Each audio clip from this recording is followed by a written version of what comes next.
కిందట బ్రహ్మదేవుని ముంగిట రెండు ఆత్మలు కోరుకున్నవి ఓ వరం.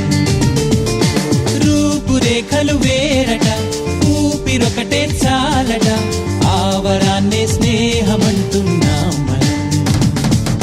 కంటి పాపని కాపు కాసే జంట రెప్పల కాపలాగా నిండు చెలిమికి నువ్వు నేను నీడనివ్వాలి. స్నేహమంటే రూపులేని ఊహ కాదని లోకమంతా నిన్ను నన్ను చూడగానే నమ్మి తీరాలి. కొంతకాలం కిందట బ్రహ్మదేవుని ముంగిట రెండు ఆత్మలు కోరుకున్నవి ఓ వరం.